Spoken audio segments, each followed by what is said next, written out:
चरितं देवदेवस्य महादेवस्य पावनम्। चरितं देवदेवस्य महादेवस्य पावनम्। अपरं परमोदारं चतुर्वर्गस्य साधनम्। अपरं परमोदारं चतुर्वर्गस्य साधनम्। गौरीविनायकोपेतं पञ्चवक्त्रं त्रिनेत्रकम्। गौरीविनायकोपेतं पञ्चवक्त्रं त्रिनेत्रकम्। शिवं ध्यात्वा दशभुजं शिवरक्षां पठे नरः। शिवं ध्यात्वा दशभुजं शिवरक्षां पठे नरः। गंगाधरशिरः पातु भालमर्धेन्दुशेखरः। गंगाधरशिरः पातु भालमर्धेन्दुशेखरः। नयने मदनध्वंसी कर्णो सर्पविभूषणः। नयने मदनध्वंसी कर्णो सर्पविभूषणः। घ्राणं पातु पुरारातिर्मुखं पातु जगत्पतिः। द्वारं पातु पुरारातिर्मुखं पातु जगत्पतिः। जिह्वां वागीश्वरः पातु कन्धरांशितिकन्धरः। जिह्वां वागीश्वरः पातु कन्धरांशितिकन्धरः। श्रीकण्ठः पातु मे कण्ठं स्कन्धो विश्वधुरन्धरः। श्रीकण्ठः पातु मे कण्ठं स्कन्धो विश्वधुरन्धरः। भुजो बुभार संहर्ता करो पातु पिनाकधिक। भुजो बुभार संहर्ता करो पातु पिनाकधिक। हृदयं शङ्करः पातु जठरं गिरिजापतिः। हृदयं शङ्करः पातु जठरं गिरिजापतिः। नाभिं मृत्युञ्जयः पातु कटिव्याघ्रजिनाम्बरः। नाभिं मृत्युञ्जयः पातु कटिनाग्रजिनाम्बरः। सक्थिनी पातु दीनार्थशरणागतवत्सलः। सक्थिनी पातु दीनार्थशरणागतवत्सलः। उरुमहेश्वरः पातु जानुनी जगदीश्वरः। उरुमहेश्वरः पातु जानुनी जगदीश्वरः। जङ्गे पातु जगत्कर्ता गुल्फो पातु गणाधिपः। जङ्घे पातु जगत्कर्ता गुल्फो पातु गणाधिपः। चरणो करुणा सिन्धु सर्वाङ्गानि सदाशिवः। चरणो करुणा सिन्धु सर्वाङ्गानि सदाशिवः। एतां शिवबलोपेतां रक्षाम्य सुकृति पठे। एतां शिवबलोपेतां रक्षाम्य सुकृति पठे। स भुक्त्वा सकलान् कामान् शिवसायुज्यमाप्नुयात्। स भुक्त्वा सकलान् कामान् शिवसायुज्यमाप्नुयात्। गृहभूतपिशाचाश्चाद्यास्त्रैलोक्ये विचरन्ति ये। गृहभूतपिशाचाश्चाद्यास्त्रैलोक्ये विचरन्ति ये। दुरादाशु पलायन्ते शिवनामाभिरक्षराम्। दुरादाशु पलायन्ते शिवनामाभिरक्षणात्। अभयं करनामेदं कवचं पार्वतीपते। अभयं करनामेदं कवचं पार्वतीपते। भक्त्या बिभर्ति यः कण्ठे तस्य वश्यं जगत्त्रयम्। भक्त्या बिभर्ति यः कण्ठे तस्य वश्यं जगत्त्रयम्। इमान् नारायणस्वप्ने शिवरक्षां यथा दिशत्। इमान् नारायणस्वप्ने शिवरक्षां यथा दिशत्। प्रातरुत्थाय योगीन्द्रो याज्ञवल्क्यस्तथा लिखत्। प्रातरुत्थाय योगीन्द्रो याज्ञवल्क्यस्तथा लिखत्। चरणो करुणा सिन्धो सर्वाङ्गानि सदाशिवः। चरणो करुणा सिन्धु सर्वाङ्गानि सदाशिवः। शिवसायुज्यमाप्नुयात् स भुक्त्वा सकलान् कामान् शिवसायुज्यमाप्नुयात् ग्रहभूतपिशाचाश्चाद्यास्त्रैलोक्ये विचरन्ति ये परभूतपिशाचाश्चाद्यास्त्रैलोके विचरन्ति ये घोरादाशु पलायन्ते शिवनामाभिरक्षणा गङ्गादाशु पलायन्ते शिवनामाभिरक्षणा अभयं करनामेदं कवचं पार्वतीपते अभयं करनामेदं कवचं पार्वतीपते भक्त्या बिभर्ति यः कण्ठे तस्य वश्यं जगत्त्रयम् भक्त्या बिभर्ति यः कण्ठे तस्य वश्यं जगत्त्रयम् इमान् नारायणस्वप्ने शिवरक्षां यथा दिशत् इमान् नारायणस्वप्ने शिवरक्षां यथा दिशत् प्रातरुत्थाय योगीन्द्रो याज्ञवल्क्यस्तथा लिखत् आदरुत्थाय योगीन्द्रो याज्ञवल्क्यस्तथा लिखत् चरणो करुणा सिन्धु सर्वाङ्गानि सदाशिवः चरणो करुणा सिन्धु सर्वाङ्गानि सदाशिवः चरितं देवदेवस्य महादेवस्य पावनम् चरितं देवदेवस्य महादेवस्य पावनम् अपरं परमोदारं चतुर्वर्गस्य सावनम् अपरं परमोदारं चतुर्वर्गस्य साधनम् गौरिविनायकोपेतं पञ्चवक्त्रं त्रिनेत्रकम् गौरिविनायकोपेतं पञ्चवक्त्रं त्रिनेत्रकम् शिवं ध्यात्वा दशभुजं शिवरक्षां पठेन्नरः शिवं ध्यात्वा दशभुजं शिवरक्षां पठेन्नरः गङ्गाधरशिरः पातु बालमर्धेन्दुशेखरः गङ्गाधरशिरः पातु बालमर्धेन्दुशेखरः नयने मदनन्धं कर्णौ सर्पविभूषणः नयने मदनन्दं कर्णौ सर्पविभूषणः घ्राणं पातु पुरारातिर्मुखं पातु जगत्पतिः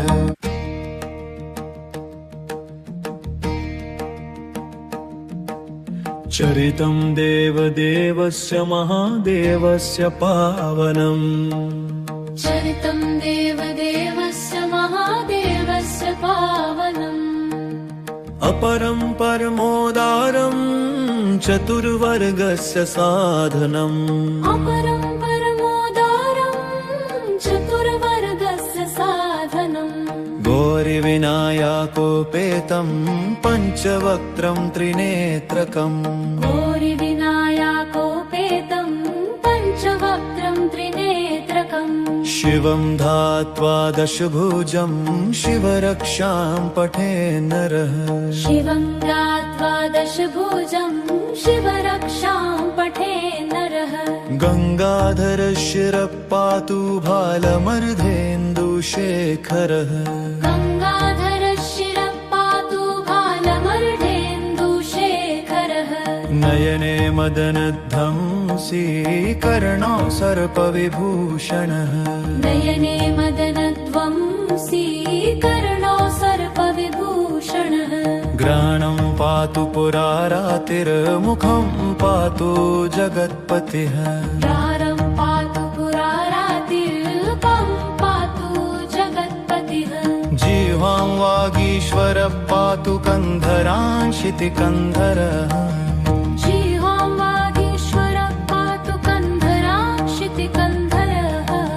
श्रीकण्ठः पातु मे कण्ठं स्कन्धौ विश्वधुरन्धरः श्रीकण्ठः पातु मे कण्ठं स्कन्धौ विश्वधुरन्धरः भुजौ बुभार संहर्ता करौ पातु पिनाकधिक भुजो बुभार संहरता करौ पातु पिनाकधिक हृदयं शङ्कर पातु जठरं गिरिजापतिः हृदयं शङ्करः पातु जठरं गिरिजापतिः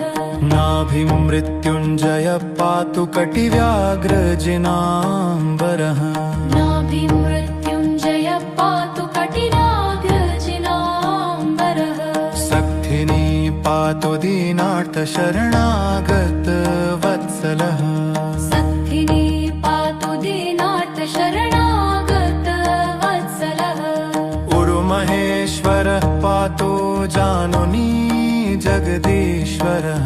गुरुमहेश्वरः पातु जानुनी जगदीश्वरः जङ्गे पातु जगत्कर्ता गुल्फो पातु गणाधिपः जङ्घे पातु जगत्कर्ता गुल्फो पातु गणाधिपः चरणो करुणा सिन्धु सर्वाङ्गानि सदाशिवः चरणो करुणा सिन्धु सर्वाङ्गानि सदाशिवः एतां शिवबलोपेतां रक्षाम्यः सुकृती पठे एतां शिवबलोपेतां रक्षाम्यः सुकृती पठे स भुक्त्वा सकलान् कामान् शिवसायुज्यमाप्नुयात् स भुक्त्वा सकलान् कामान् शिवसायुज्यमाप्नुयात् गृहभूतपिशाचाश्चाद्यास्त्रैलोक्ये विचरन्ति ये गृहभूतपिशाचाश्चाद्यास्त्रैलोके विचरन्ति ये दुरादाशु पलायन्ते शिवनामाभिरक्षराम् दुरादाशु पलायन्ते शिवनामाभिरक्षणात् अभयं करनामेदं कवचं पार्वतीपते अभयं करनामेदं कवचं पार्वतीपते भक्त्या बिभर्ति यः कण्ठे तस्य वश्यं जगत्त्रयम् भक्त्या बिभर्ति यः कण्ठे तस्य वश्यं जगत्त्रयम् इमान् नारायणस्वप्ने शिवरक्षां यथा दिशत् इमान् नारायणस्वप्ने शिवरक्षा यथा दिशत् प्रातरुत्थाय योगीन्द्रो याज्ञवल्क्यस्तथा लिखत् प्रातरुत्थाय योगीन्द्रो याज्ञवल्क्यस्तथा लिखत् चरणो करुणा सिन्धो सर्वाङ्गानि सदाशिवः चरणो करुणा सिन्धु सर्वाङ्गानि सदाशिवः स भुक्त्वा सकलान् कामान् शिवसायुज्यमाप्नुयात् स भुक्त्वा सकलान् कामान् शिवसायुज्यमाप्नुयात् ग्रहभूतपिशाचाश्चाद्यास्त्रैलोक्ये विचरन्ति ये परभूतपिशाचाश्चाद्यास्त्रैलोके विचरन्ति ये घोरादाशु पलायन्ते शिवनामाभिरक्षणात् गङ्गादाशु पलायन्ते शिवनामाभिरक्षणात् अभयं करनामेदं कवचं पार्वतीपते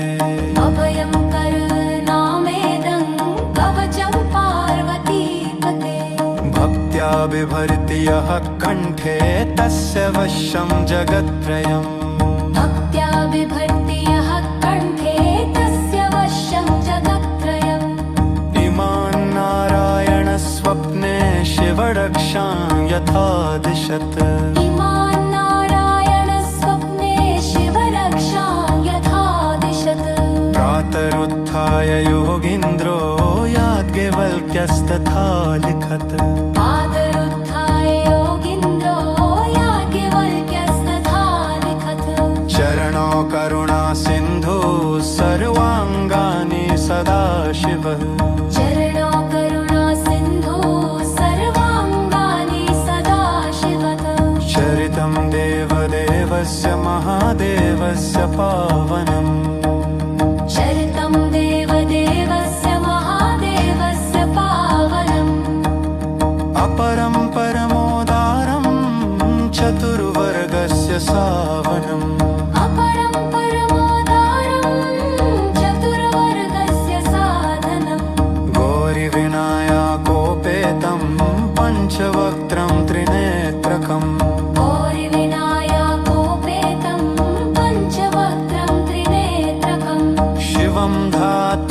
दशभुजं शिवरक्षां पठेन्नरः शिवं दशभुजं शिवरक्षां पठेन्नरः गङ्गाधरशिरः पातु बालमर्धेन्दुशेखरः गङ्गाधरशिरः पातु बालमर्धेन्दुशेखरः नयने मदनन्धं कर्णौ सर्पविभूषणः नयने मदनन्धं कर्णौ सर्पविभूषणः घ्राणं पातु पुरारातिर्मुखं पातु जगत्पतिः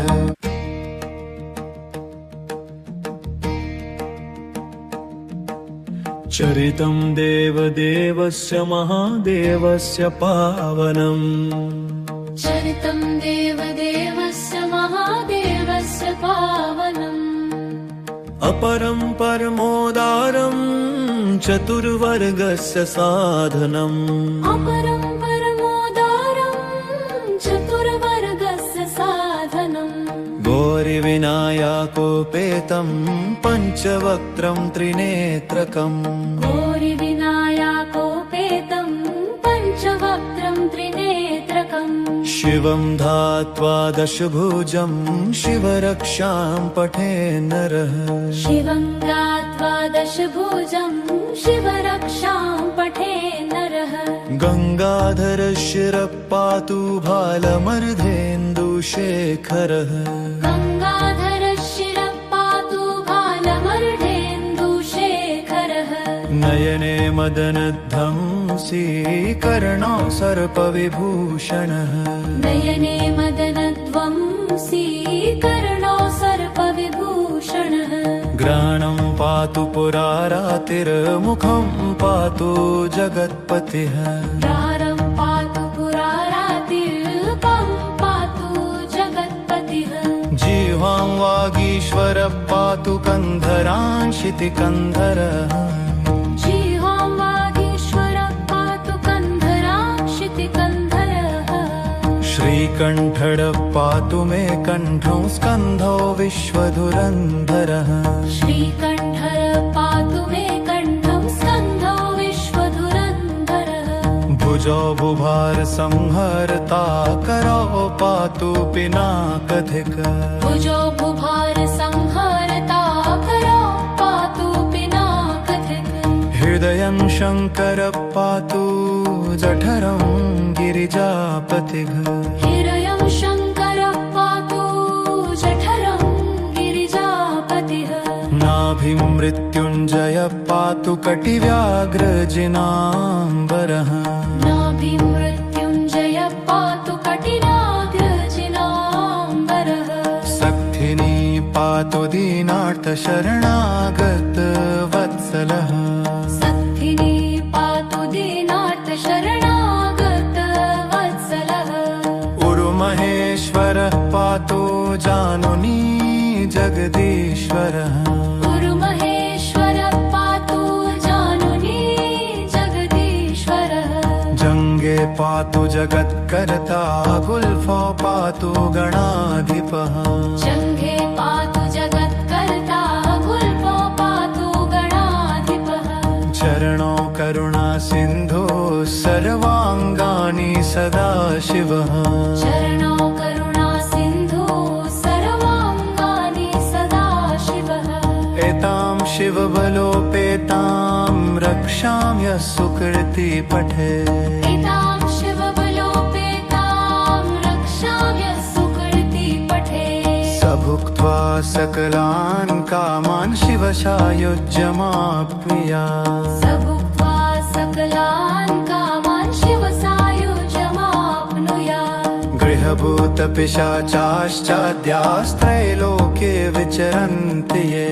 गृहभूतपिशाचाश्चाद्यास्त्रैलोके विचरन्ति ये दुरादाशु पलायन्ते शिवनामापि दुरादाशु पलायन्ते शिवनामाभिरक्षणात् अभयं करनामेदं कवचं पार्वतीपते अभयं करनामेदं कवचं पार्वतीपते भक्त्या बिभर्ति यः कण्ठे तस्य वश्यं जगत्त्रयम् भक्त्या बिभर्ति यः कण्ठे तस्य वश्यं जगत्त्रयम् इमान् नारायणस्वप्ने शिवरक्षां यथा दिशत् इमान् नारायणस्वप्ने शिवरक्षां यथा दिशत् प्रातरुत्थाय योगीन्द्रो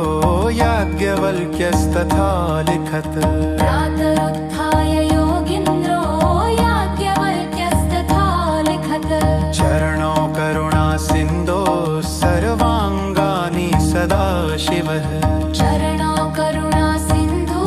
सर्वाङ्गानि सदा शिवः स भुक्त्वा सकलान् कामान् शिवसायुज्यमाप्नुयात् स भुक्त्वा सकलान् कामान् शिवसायुज्यमाप्नुयात् ग्रहभूतपिशाचाश्चाद्यास्त्रैलोक्ये विचरन्ति ये सर्वभूतपिशाचाश्चाद्यास्त्रैलोके विचरन्ति घोरादाशु पलायन्ते शिवनामाभिरक्षणा गङ्गादाशु पलायन्ते शिवनामाभिरक्षणा अभयं करनामेदं कवचं पार्वतीपते अभयं करनामेदं कवचं पार्वतीपते भक्त्या बिभर्ति यः कण्ठे तस्य वश्यं जगत्त्रयम् भक्त्या बिभर्ति यः कण्ठे तस्य वश्यं जगत्त्रयम् इमान् नारायणस्वप्ने शिवरक्षां यथा दिशत् इमान् नारायणस्वप्ने शिवरक्षां यथा दिशत् प्रातरुत्थाय योगीन्द्रो याज्ञवल्क्यस्तथा लिखत् आदरुत्थाय योगीन्द्रो याज्ञवल्क्यस्तथा लिखत् चरणौ करुणासिन्धु सर्वाङ्गानि सदा शिवः चरणौ करुणासिन्धु सर्वाङ्गानि सदा शिवः चरितं देवदेवस्य महादेवस्य पावनम् चरितं देवदेवस्य महादेवस्य पावनम् अपरं परमोदारं चतुर्वर्गस्य सावनम् अपरं परमोदारं चतुर्वर्गस्य साधनम् गौरिविनायकोपेतं पञ्चवक्त्रं त्रिनेत्रकम् गौरिविनायकोपेतं पञ्चवक्त्रं त्रिनेत्रकम् शिवं ध्यात्वा दशभुजं शिवरक्षां पठेन्नरः शिवं दशभुजं शिवरक्षां पठेन्नरः गङ्गाधरशिरः पातु भालमर्धेन्दुशेखरः गङ्गाधरशिरः पातु भालमर्धेन्दुशेखरः नयने मदनन्धं कर्णौ सर्पविभूषणः नयने मदनन्धं कर्णौ सर्पविभूषणः घ्राणं पातु पुरारातिर्मुखं पातु जगत्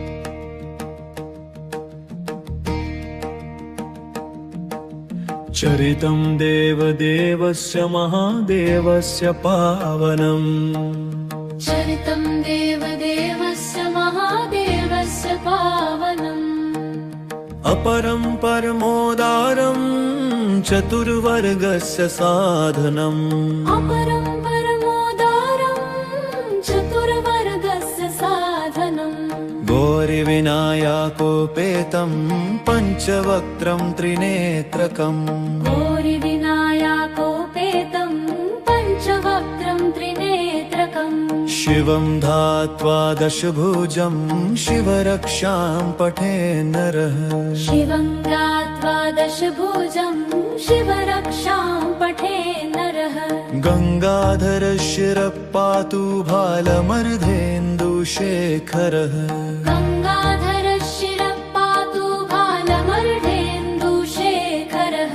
नयने मदनध्वंसी कर्णौ सर्पविभूषणः नयने मदनध्वंसी कर्णौ सर्पविभूषणः घ्राणं पातु पुरारातिर्मुखं पातु जगत्पतिः द्वारं पातु पुरारातिर्मुखं पातु जगत्पतिः जिह्वां वागीश्वरः पातु कन्धरांशितिकन्धरः जिह्वां वागीश्वरः पातु कन्धरांशितिकन्धरः श्रीकण्ठः पातु मे कण्ठौ स्कन्धौ विश्वधुरन्धरः श्रीकण्ठः पातु मे कण्ठं स्कन्धौ विश्वधुरन्धरः भुजौ बुभार संहर्ता करौ पातु पिनाकधिक भुजो बुभार संहरता करो पातु पिनाकधिक हृदयं शङ्करः पातु जठरं गिरिजापतिः हृदयं शङ्करः पातु जठरं गिरिजापतिः नाभिं मृत्युञ्जयः पातु कटिव्याघ्रजिनाम्बरः नाभिमृत्युञ्जयः पातु कटिनाग्रजिनाम्बरः सक्थिनी पातु दीनार्थशरणागतवत्सलः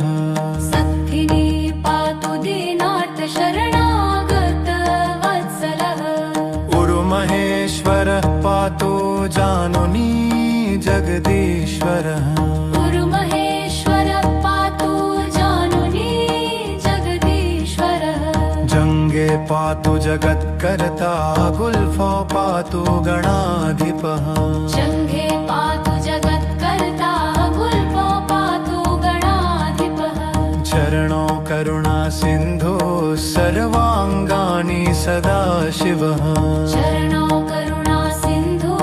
सर्वाङ्गानि सदाशिवः एतां शिवबलोपेतां रक्षाम्यः सुकृती पठे एतां शिवबलोपेतां रक्षाम्यः सुकृती पठे स भुक्त्वा सकलान् कामान् शिवसायुज्यमाप्नुयात् स भुक्त्वा सकलान् कामान् शिवसायुज्यमाप्नुयात् गृहभूतपिशाचाश्चाद्यास्त्रैलोके विचरन्ति ये गृहभूतपिशाचाश्चाद्यास्त्रैलोके विचरन्ति ये दुरादाशु पलायन्ते शिवनामाभिरक्षराम् दुरादाशु पलायन्ते शिवनामाभिरक्षणात् अभयं करनामेदं कवचं पार्वतीपते अभयं करनामेदं कवचं पार्वतीपते भक्त्या बिभर्ति यः कण्ठे तस्य वश्यं जगत्त्रयम् भक्त्या बिभर्ति यः कण्ठे तस्य वश्यं जगत्त्रयम् इमान् नारायणस्वप्ने शिवरक्षां यथा दिशत् इमान् नारायणस्वप्ने शिवरक्षा यथा दिशत् प्रातरुत्थाय योगीन्द्रो याज्ञवल्क्यस्तथा लिखत् प्रातरुत्थाय योगीन्द्रो याज्ञवल्क्यस्तथा लिखत् चरणौ करुणा सिन्धो सर्वाङ्गानि सदाशिवः चरणौ करुणा सिन्धु सर्वाङ्गानि सदाशिवः स भुक्त्वा सकलान् कामान् शिवसायुज्यमाप्नुयात् स भुक्त्वा सकलान् कामान् शिवसायुज्यमाप्नुयात् ग्रहभूतपिशाचाश्चाद्यास्त्रैलोके विचरन्ति ये परभूतपिशाचाश्चाद्यास्त्रैलोके विचरन्ति ये घोरादाशु पलायन्ते शिवनामाभिरक्षणात् गङ्गादाशु पलायन्ते शिवनामाभिरक्षणात् अभयं करनामेदं कवचं पार्वतीपते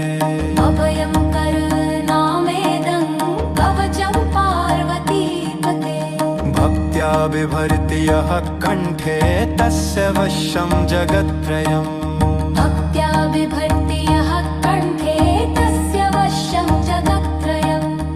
इमान् नारायणस्वप्ने शिवरक्षां यथा दिशत् इमान् नारायणस्वप्ने शिवरक्षां यथा दिशत् प्रातरुत्थाय पादरुत्थाय योगीन्द्रो याज्ञवल्क्यस्तथा लिखत् पादरुत्थाय योगीन्द्रो याज्ञवल्क्यस्तथा लिखत् चरणो करुणा सिन्धु सर्वाङ्गानि सदाशिवः चरणो करुणा सिन्धु सर्वाङ्गानि सदाशिवः चरितं देवदेवस्य महादेवस्य पावनम् चरितं देवदेवस्य महादेवस्य पावनम् अपरं परमोदारं चतुर्वर्गस्य सावनम् अपरं परमोदारं चतुर्वर्गस्य साधनम् गौरिविनायकोपेतं पञ्चवक्त्रं त्रिनेत्रकम् गौरिविनायकोपेतं पञ्चवक्त्रं त्रिनेत्रकम् शिवं ध्यात्वा दशभुजं शिवरक्षां पठेन्नरः शिवं ध्यात्वा दशभुजं शिवरक्षां पठेन्नरः गङ्गाधरशिरः पातु भालमर्धेन्दुशेखरः गङ्गाधरशिरः पातु भालमर्धेन्दुशेखरः नयने मदनन्धं कर्णौ सर्पविभूषणः नयने मदनन्दं कर्णौ सर्पविभूषणः घ्राणं पातु पुरारातिर्मुखं पातु जगत्पतिः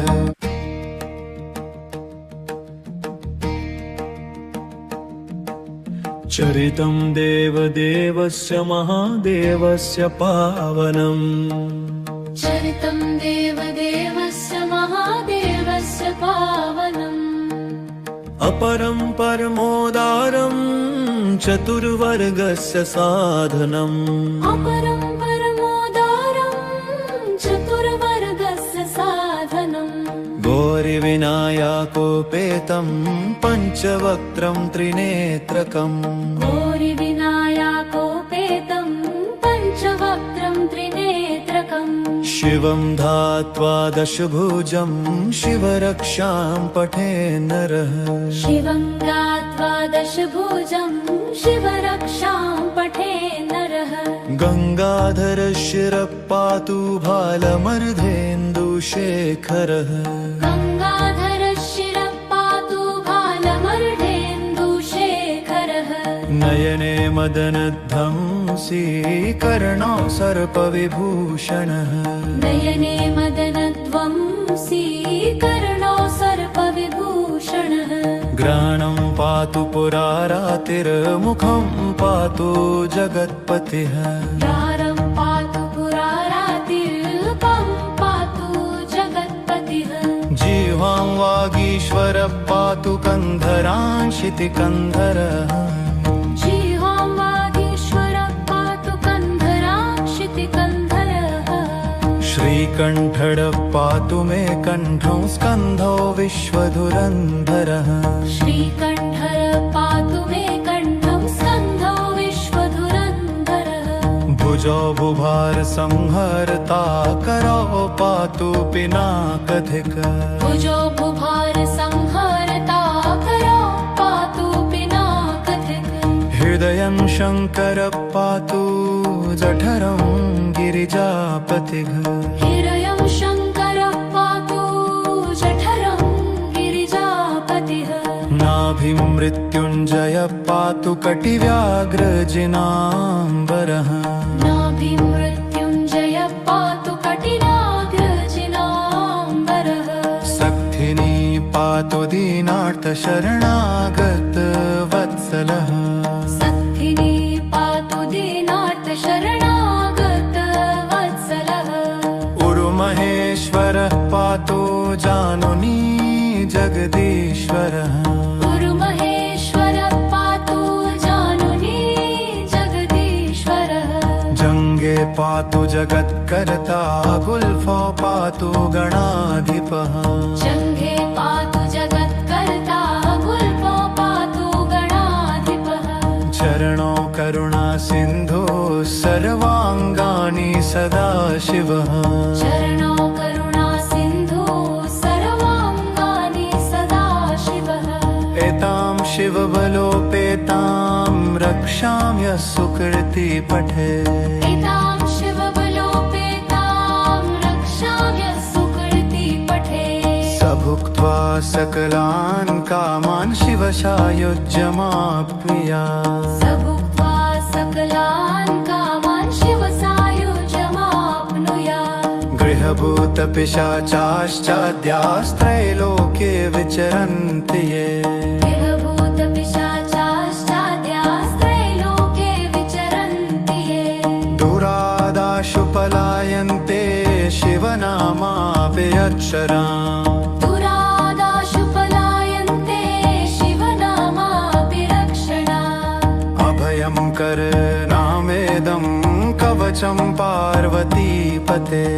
अभयं करनामेदं कवचं पार्वतीपते भक्त्या बिभर्ति यः कण्ठे तस्य वश्यं जगत्त्रयम् भक्त्या बिभर्ति यः कण्ठे तस्य वश्यं जगत्त्रयम् इमान् नारायणस्वप्ने शिवरक्षां यथा दिशत् इमान् नारायणस्वप्ने शिवरक्षा यथा दिशत् प्रातरुत्थाय योगीन्द्रो याज्ञवल्क्यस्तथा लिखत् प्रातरुत्थाय योगीन्द्रो याज्ञवल्क्यस्तथा लिखत् चरणौ करुणा सिन्धो सर्वाङ्गानि सदा शिवः चरणौ करुणा सिन्धु सर्वाङ्गानि सदा शिवः स भुक्त्वा सकलान् कामान् शिवसायुज्यमाप्नुयात् स भुक्त्वा सकलान् कामान् शिवसायुज्यमाप्नुयात् ग्रहभूतपिशाचाश्चाद्यास्त्रैलोक्ये विचरन्ति ये परभूतपिशाचाश्चाद्यास्त्रैलोके विचरन्ति ये दूरादाशु पलायन्ते शिवनामाभिरक्षणात् गङ्गादाशु पलायन्ते शिवनामाभिरक्षणात् अभयं करनामेदं कवचं पार्वतीपते अभयं करनामेदं कवचं पार्वतीपते भक्त्या बिभर्ति यः कण्ठे तस्य वश्यं जगत्त्रयम् भक्त्या बिभर्ति यः कण्ठे तस्य वश्यं जगत्त्रयम् इमान् नारायणस्वप्ने शिवरक्षां यथा दिशत् इमान् नारायणस्वप्ने शिवरक्षां यथा दिशत् प्रातरुत्थाय योगीन्द्रो याज्ञवल्क्यस्तथा लिखत् आदरुत्थाय योगीन्द्रो याज्ञवल्क्यस्तथा लिखत् चरणौ करुणा सिन्धु सर्वाङ्गानि सदा शिवः चरणौ करुणा सिन्धु सर्वाङ्गानि सदा शिवः चरितं देवदेवस्य महादेवस्य पावनम् चरितं देवदेवस्य महादेवस्य पावनम् अपरं परमोदारं चतुर्वर्गस्य सावनम् अपरं परमोदारं चतुर्वर्गस्य साधनम् गौरिविनायकोपेतं पञ्चवक्त्रं त्रिनेत्रकम् गौरिविनायकोपेतं पञ्चवक्त्रं त्रिनेत्रकम् शिवं ध्यात्वा दशभुजं शिवरक्षां पठेन्नरः शिवं ध्यात्वा दशभुजं शिवरक्षां पठेन्नरः गङ्गाधरशिरः पातु बालमर्धेन्दुशेखरः गङ्गाधरशिरः पातु बालमर्धेन्दुशेखरः नयने मदनन्धं कर्णौ सर्पविभूषणः नयने मदनन्धं कर्णौ सर्पविभूषणः घ्राणं पातु पुरारातिर्मुखं पातु जगत्पतिः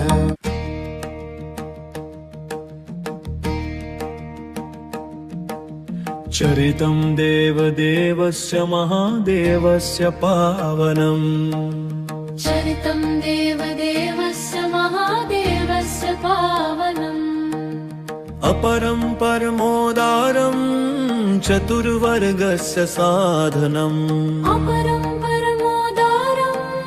चतुर्वर्गस्य साधनम् गौरिविनायकोपेतं पञ्चवक्त्रं त्रिनेत्रकम् गौरिविनायकोपेतं पञ्चवक्त्रं त्रिनेत्रकम् शिवं ध्यात्वा दशभुजं शिवरक्षां पठे नरः शिवं ध्यात्वा दशभुजं शिवरक्षां पठे नरः गङ्गाधरशिरः पातु भालमर्धेन्दुशेखरः गङ्गाधरशिरः पातु भालमर्धेन्दुशेखरः नयने मदनध्वंसी कर्णो सर्पविभूषणः नयने मदनध्वंसी कर्णो सर्पविभूषणः घ्राणं पातु पुरारातिर्मुखं पातु जगत्पतिः द्वारं पातु पुरारातिर्मुखं पातु जगत्पतिः जिह्वां वागीश्वरः पातु कन्धरान् शितिकन्धरः जिह्वां वागीश्वरः पातु कन्धरान् शितिकन्धरः श्रीकण्ठः पातु मे कण्ठं स्कन्धो विश्वधुरन्धरः श्रीकण्ठः पातु मे कण्ठं स्कन्धो विश्वधुरन्धरः भुजो बुभार संहर्ता करो पातु पिनाकधिक भुजो बुभार संहरता करो पातु पिनाकधिक हृदयं शङ्करः पातु जठरं गिरिजापतिः हृदयं शङ्करः पातु जठरं गिरिजापतिः नाभिं मृत्युञ्जयः पातु कटिव्याघ्रजिनाम्बरः नाभिं मृत्युञ्जयः पातु कटिनाग्रजिनाम्बरः सक्थिनी पातु दीनार्थशरणागतवत्सलः सक्थिनी पातु दीनार्थशरणागतवत्सलः उरुमहेश्वरः पातु जानुनी जगदीश्वरः गुरुमहेश्वरः पातु जानुनी जगदीश्वरः जङ्गे पातु जगत्कर्ता गुल्फो पातु गणाधिपः जङ्घे पातु जगत्कर्ता गुल्फो पातु गणाधिपः चरणो करुणा सिन्धो सर्वाङ्गानि सदाशिवः चरणो करुणा सिन्धु सर्वाङ्गानि सदाशिवः एतां शिवबलोपेतां रक्षाम्य सुकृति पठे एतां शिवबलोपेतां रक्षाम्य सुकृति पठे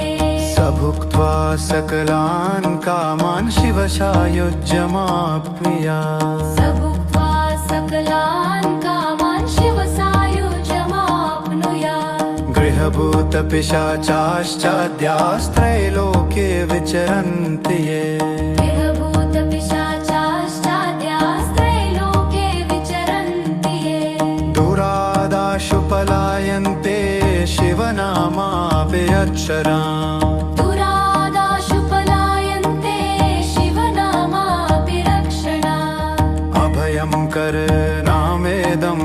कवचं पार्वतीपते अभयं करनामेदं कवचं पार्वतीपते भक्त्या बिभर्ति यः कण्ठे तस्य वश्यं जगत्त्रयम् भक्त्या बिभर्ति यः कण्ठे तस्य वश्यं जगत्त्रयम् इमान् नारायणस्वप्ने शिवरक्षां यथा दिशत्